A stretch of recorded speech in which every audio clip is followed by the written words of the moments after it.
दोस्तों, यह romantic story का नेक्स्ट पार्ट है। आशा करती हूँ आप लोगों को पार्ट अच्छा लगेगा, और पार्ट अच्छा लगेगा तो फिर आप लाइक, सब्सक्राइब और कमेंट कर दीजिएगा। चलिए दोस्तों, पार्ट स्टार्ट करते हैं। अग्रवाल भवन। शीतल के जाते ही राज भी अपनी ड्यूटी पर निकल गया। इतने दिनों बाद ड्यूटी ज्वाइन करते ही वो इस कदर अपने काम में व्यस्त हुआ कि उसने अपने सामने रखे फ़ोन को भी हाथ नहीं लगाया। वहीं शीतल स्कूल में भी राज के ऑर्डर फॉलो करती रही। राज की सख्त हिदायतें सुन उसने दोनों बार अपने खाली लंच बॉक्स की पिक भी शेयर की। फ्री पीरियड होते ही वो राज को कॉल लगाती है। फ़ोन की रिंग बजते ही राज की नज़रें टेबल पर पड़े फ़ोन की स्क्रीन पर अपनी सोना का नाम देख सामने बाल पर लगी घड़ी पर थम गई। घड़ी की सुइयों को देखते ही उसके चेहरे पर सौम्य सी मुस्कुराहट तैर गई। वो फुर्ती से अपना फ़ोन उठा गहरे स्वर में कहता है, सोना, तबीयत ठीक रही तुम्हारी? शीतल धीरे से कहती है, जी राज, हम ठीक हैं, लेकिन आप कहाँ बिजी हैं जो आपने अभी तक हमारा मैसेज रीड नहीं किया? राज गहरे स्वर में कहता है, बहुत बिजी हूँ मैं। इतने दिन का काफ़ी काम पेंडिंग हो गया है। कुछ केस की फाइलों में उलझा हुआ हूँ, इसलिए बाद में कॉल करता हूँ तुम्हें। राजू आ जाएगा तुम्हें लेने। टाइम से घर निकलना। वैसे तो तुम्हारी छुट्टी के वक्त मैं उसे फ़ोन करूँगा, लेकिन फिर भी तुम ध्यान रखना, उसे सावधानी से गाड़ी चलाने का बोलना। ठीक है, सीधा शाम को मिलता हूँ तुमसे। घर जाकर प्रॉपर रेस्ट करना। बाय। इतना कहकर फ़ोन रख देता है। उसके पास बैठे कामले और पांडे राज की बातें सुन एक दूसरे को देख मुस्कुरा उठे। वहीं राज के उसके बात सुने बगैर फ़ोन रखते ही शीतल मायूस होकर कहती है, शाम को मिलना मतलब आज हमें इन्हें देखने के लिए 10-11 घंटे का इंतज़ार करना होगा। बट सड़ू जी, हम इतनी देर आपको देखे बिना कैसे रहेंगे? आपकी गहरी निगाहों में जब तक हम नहीं उलझते हमें सुकून नहीं मिलता। लत आपने लगाई है तो अब कुछ भी हो जाए, आप मुंह फुलाएं या नाक सिकोड़ें, हम आपको एक बार ज़रूर देखेंगे। यहाँ शीतल अपनी सोच में लीन थी। वहीं राज शीतल से बात कर अपना सर सिर से टिका फाइल बंद करके कहता है, कामले, पांडे यार इस केस को देखकर सर भिन्ना रहा है। एक बढ़िया सी ब्लैक कॉफ़ी पिला दो और थोड़ी देर के लिए तुम भी रिलैक्स होकर अपना जुगाड़ कराओ। आधे घंटे का ब्रेक लेते हैं। राज की बात सुन पांडे मुस्कुराते हुए कहता है, जो आज्ञा प्रभु। वो खड़े हो शरारती मुस्कान लेकर कहता है, सर सच में फाइलों की देख सर चकरा गया या फिर भाभी की याद सता रही है? आपका चेहरा देख लग तो नहीं रहा कि आपको सर दर्द है। ऐसा करिए, एक बार आप भाभी से बात कर लो, फिर शायद कॉफ़ी पिए बिना ही आपके सारे सर दर्द कम हो जाए। क्यों कामले? पांडे की बात सुन कामले को हंसी आ गई। वहीं राज दोनों को घूर कर कहता है, चुपचाप निकलो यहाँ से, वरना अभी पूजन कर दूंगा। कमीने, मेरी क्लास लगा रहे हो? पांडे कामले हंसते हुए कहते हैं, पक्के चेले हैं आपके, कुछ तो असर होगा ना। वैसे सर, आपके सर दर्द का यही रामबाण इलाज है। 4-5 घंटे हो गए आपको भाभी से अलग हुए। आप इत्मीनान से अपना सुकून लीजिए। हम दोनों थोड़ी देर बाद कॉफ़ी के साथ टपकेंगे। कामले चलो, बहती गंगा में हम भी हाथ धो आएँ, अपनी बीवी के दर्शन कर लें। इतना बोल फुर्ती से वहाँ से भाग जाते हैं। राज हंसते हुए कहता है, इन नमूनों को पूरा देव ने बिगाड़ रखा है। साले, आपने सीनियर की बैंड बजा गए। आने दो इन्हें, फिर बताऊंगा अच्छे से। आंख बंद कर मुस्कुराते हुए कहता है, वैसे बात तो सही कह गए नालायक। सोना को वाकई 4-5 घंटे से नहीं देखा। ऐसा फील हो रहा है जैसे ढंग से सांसें नहीं ले पा रहा। वो लंबी सांस लेकर कहता है, आदत पड़ गई है बीबी तुम्हारी। जब तक तुम्हारी मासूमियत मेरी निगाहों में नहीं चढ़ती, कुछ बेचैनी सी रहती है। घड़ी में टाइम देखकर कहता है, अभी पूरे 15 मिनट बाकी हैं दूसरा पीरियड लगने में। ये अकेली होंगी इस वक्त स्टाफ रूम में। सोना बता रही थी वहाँ कैमरे भी नहीं हैं। तो राज बेटा, देर किस बात की, जी लो अपनी ज़िंदगी, काम तो होता रहेगा। पहले अपना सुकून आँखों में भर लूँ। वो फुर्ती से अपना फ़ोन उठा शीतल को वीडियो कॉल लगाता है, लेकिन उसका फ़ोन बिजी देख वो हैरानी से कहता है, फ़ोन बिजी बता रहा है। ये सोना इस वक्त किससे बात कर रही है? इधर शीतल राज का फ़ोन बिजी देख रुआसी होकर कहती है, हमसे बात करने का टाइम नहीं और दूसरों से जनाब वीडियो कॉल पर व्यस्त हैं। सरू गई कि दोनों ही एक दूसरे को कॉल लगा रहे थे और 2-3 बार कॉल लगाने पर भी एसीपी साहब को सेम आंसर मिला तो उनका पारा चढ़ गया।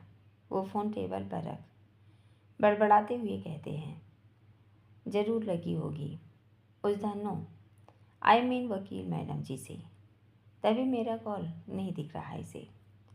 यदि वर्षा का फ़ोन आ जाए तो इस लड़की को पति भी याद नहीं आता। वो शीतल वर्षा को लेकर अपने कयास लगा रहा था कि शीतल का वीडियो कॉल आ गया। वो झट से फ़ोन उठाता है। फिर शीतल उस पर बरसते हुए कहती है, राज, हमसे बात करने की फुर्सत नहीं आपको, पहले खुद हमारे लिए रूल बना गए, अब कब से फ़ोन कर रहे हैं, बिजी बता रहा है, अभी बेल बज जाएगी। कब से आपकी सिंड्रेला को उसके डोडो की याद सता रही है। उसे देखना था अपने डेडूला को। एकदम से उसकी नज़र राज पर पड़ी और बेचारी की जुबान चिपक गई तालू से। जिस चीज़ की शिद्दत से उसे चाहत थी वही उसे मिल गई, लेकिन राज की वो बेचैन नज़रें छोड़ गई उसके जिस्म में कसमसाती सी रहन। राज अपनी नज़रों में बेपनाह कशिश लिए गहरी और नशीली नज़रों से सोना के चेहरे को निहार रहा था। राज के ऐसे देखने से शीतल के बदन में कंपकपी छूट गई। शीतल अटकते हुए कहती है, राज, वो हमें नहीं, आपकी सिंड्रेला। राज नशीली आवाज़ में कहता है, सिर्फ सिंड्रेला को देखना था, सोना तुम्हें नहीं।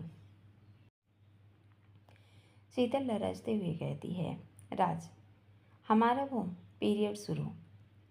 राज गहरी नज़रों से देख नशीले स्वर में कहता है, जो पूछा उसका जवाब पहले हाँ या ना, सोना या सिंड्रेला। शीतल उसकी जिद और एल्कोहलिक साउंड सुन हल्की मुस्कान लेकर कहती है, सड़ी कोहीं के, पहले तो अपनी आदत डाल दी, अब हमें ही बातों की चाशनी में लपेट रहे हैं। एसीपी साहब, हमें आपकी यही नज़रें देखने की तमन्ना थी, अब हसरत पूरी हो गई हमारी। आपको संजो लिया अपनी आँखों में, तो अब आप फ़ोन रखिए, वरना ज़्यादा देर हमारी निगाहें आपसे उलझी रही तो हम बेचैन हो जाएंगे।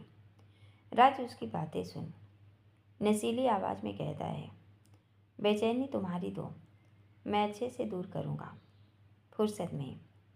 अभी के लिए अपनी भावनाओं पर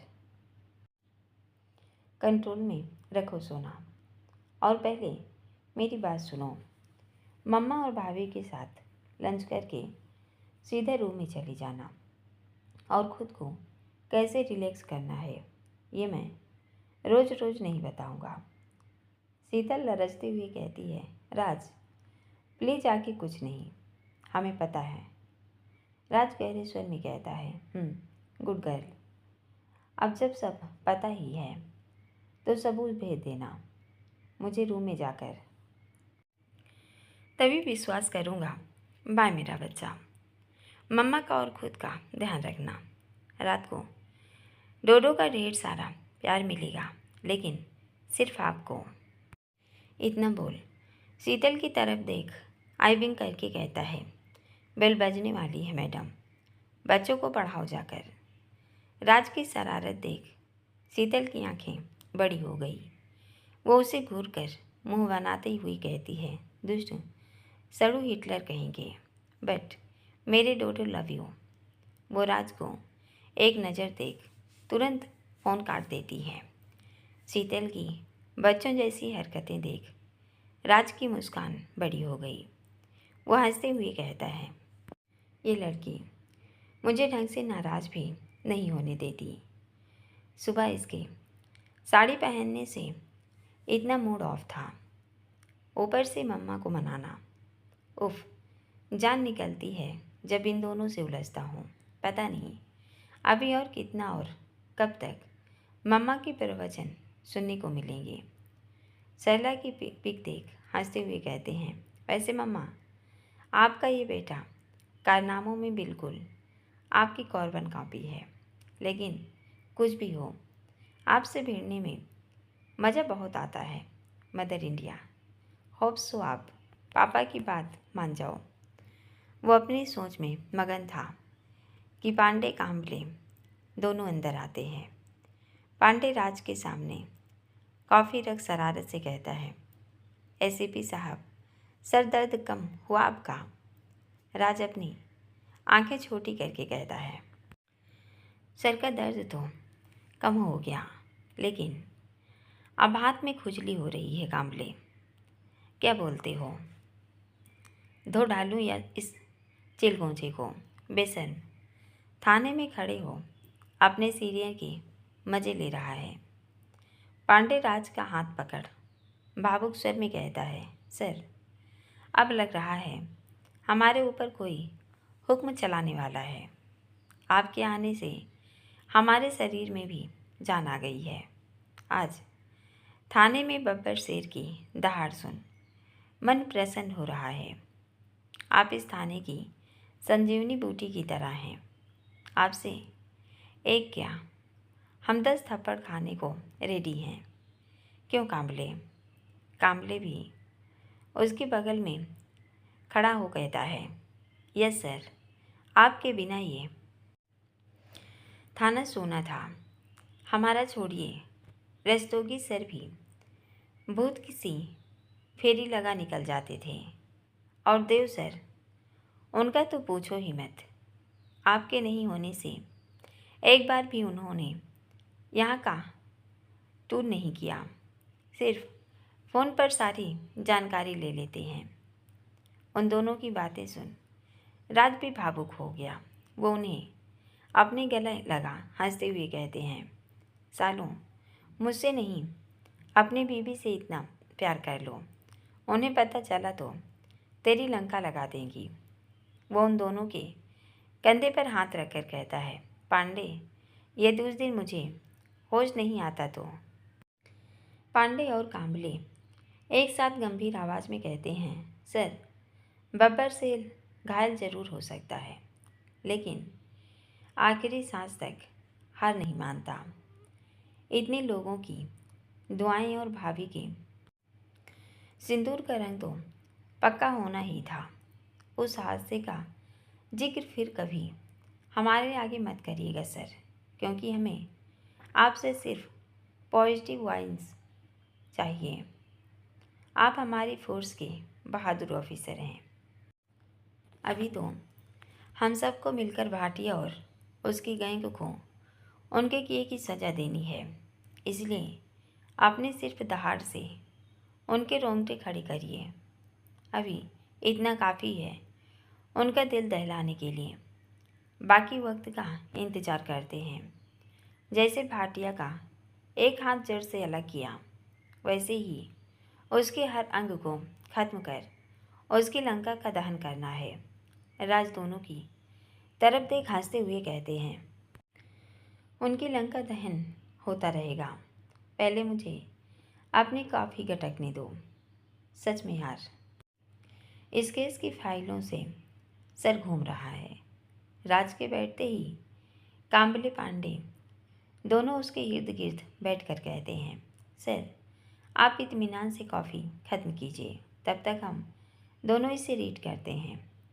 राज आंखों से इशारा कर अपनी कॉफ़ी ख़त्म कर उनके साथ एक बार फिर काम में लग गया। मित्तल मेंशन में ब्रेकफास्ट ख़त्म कर रोशनी निशांत मीना के साथ अंकिता के पास आखिरी चेकअप के लिए निकल गए। वहीं दीवान जी अपने रूम में ऑफिस जाने के लिए रेडी हो रहे थे।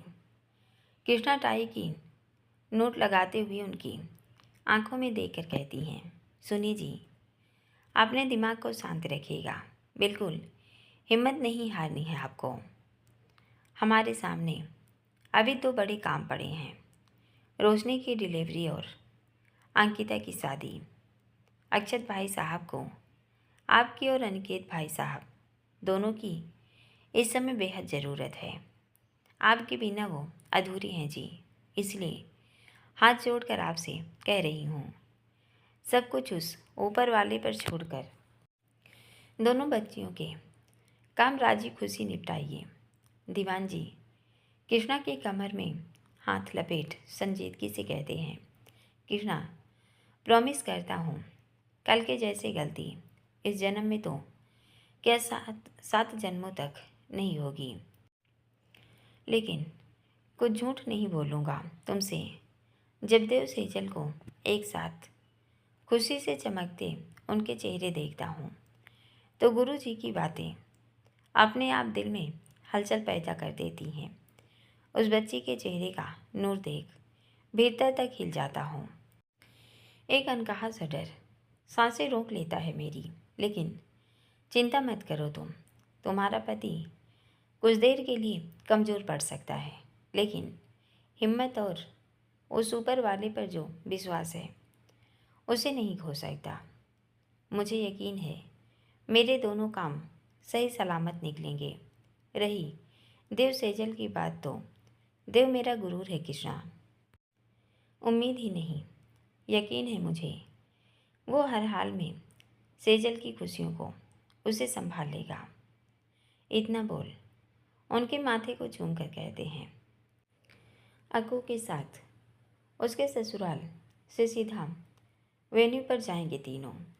थोड़ा लेट होगा, लेकिन मैं आपको कॉल ज़रूर करूँगा। कृष्णा उनके हाथ में मेडिसिन पकड़ाते हुए कहती हैं, ये आपके बीपी की दवाई है, टाइम से लीजिएगा। दीवान जी अपनी फाइल और लैपटॉप के साथ मेडिसिन बॉक्स रखते हैं और थोड़ी देर बाद ऑफिस निकल जाते हैं। उनके निकलते ही देव भी अपनी ड्यूटी के लिए निकल गया। इधर मित्तल मेंशन में निशांत अपने चेंबर में बैठा एक पेशेंट की फाइल और रिपोर्ट देख रहा था कि अंकिता उसके केबिन पर नॉक कर अंदर झाँकते हुए कहती है, लड्डू फ्री हो तुम? निशांत सामने अंकिता को देखकर कहता है, बेबी डॉल पहले अंदर आओ। और ये कैसा सवाल है यार, तुम्हें कोई काम है तो वो बोलो, मैं फ्री हूँ या नहीं ये मायने नहीं रखता, बोलो क्या हुआ। अंकिता खुद के लिए उसकी चिंता देख हल्की मुस्कान लेकर कहती है, डोंट वेरी, मुझे कुछ नहीं हुआ, बस थोड़ी देर के लिए तुम्हारा समय चाहिए। दिशांत अपनी आंखें टेढ़ी करके कहता है, क्या कहा, दोबारा बोलो, सुना नहीं मैंने। दिशांत की मस्करी देख अंकिता उसकी पीठ पर धूल जमाते हुए कहती है, बड़े बन जाओ अब, शादी हो रही है हमारी। घर अपनी हरकतों से बाज नहीं आए तो बीवी के हाथों रोज कुटोगे। अंकिता को इतने दिनों बाद पहले की तरह नॉर्मल देख दिशांत उसके माथे को छूकर कहता है, तबीयत ठीक है तुम्हारी या फिर दिमाग का कोई स्क्रू हिल गया? अंकिता इस बार झुंझलाते हुए कहती है, लड्डू अब यदि मेरी टांग खींची तो फिर मैं तुमसे कभी नहीं।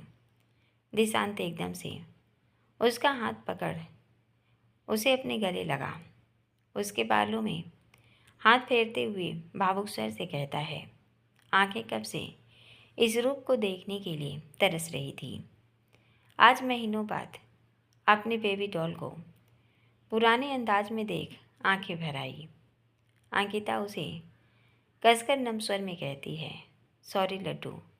वो करण जी और अपने सामने उस लड़की के साथ देख थोड़ी देर डगमगा गए थे, लेकिन अब मुझे उनसे कोई प्रॉब्लम नहीं।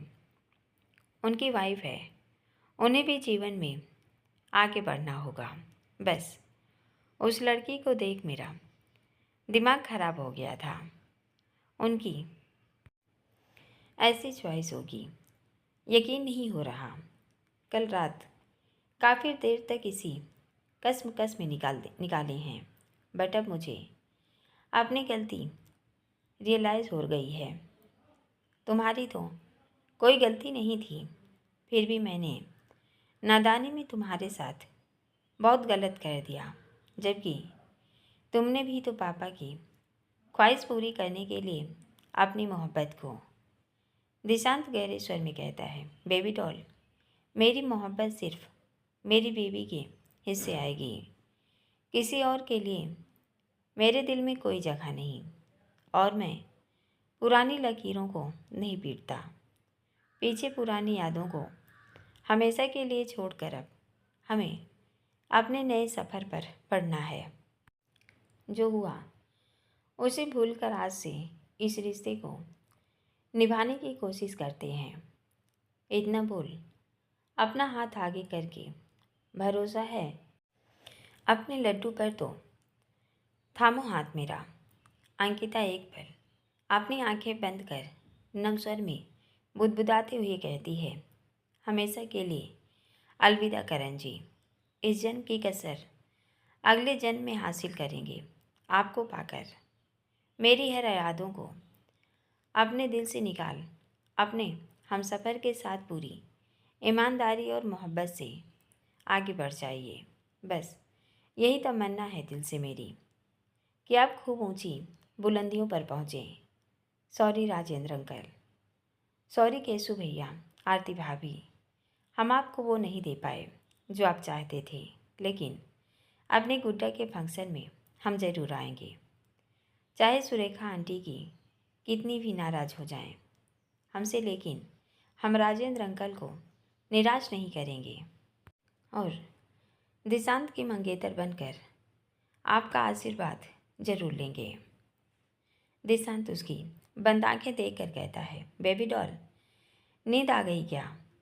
अंकिता अपनी नम आंखें खोल उसकी ओर देखकर कहती हैं, लड्डू अपनी पुरानी यादों की तिलांजलि देकर तुम्हारे साथ आगे बढ़ेंगे ना, बस इसलिए आंखें बंद कर पुराना सब कुछ छोड़ रहे थे। इतना बोल उसके गले लगकर कहती हैं, शादी से पहले मुझे तुम्हारे साथ एक शाम अपनी दोस्ती के नाम बितानी है, अगर तुम्हें कोई प्रॉब्लम ना हो तो। दिशांत उसके सर पर हल्के से चपत लगाकर कहता है, पागल लड़की, मुझे क्या प्रॉब्लम होगी? बेबी डॉल बस तुम मेरी जेब ढीली मत करना। वो क्या है ना, मेरी सारी जमा पूंजी मैंने अपनी बीवी के गहने और कपड़ों पर खर्च कर दी। अब तो मेरे पास तुम्हें लंच क्या ब्रेकफास्ट खिलाने के पैसे भी नहीं हैं, बट मेरे डैड हैं ना, तो मुझे कोई प्रॉब्लम नहीं। दिशांत की नौटंकी देख अंकिता खिलखिलाकर हंस पड़ी।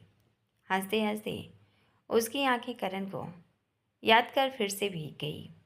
आज काफ़ी दिनों बाद अंकिता के चेहरे की इस्माइल देख दिशांत के कलेजे को ठंडक मिल गई।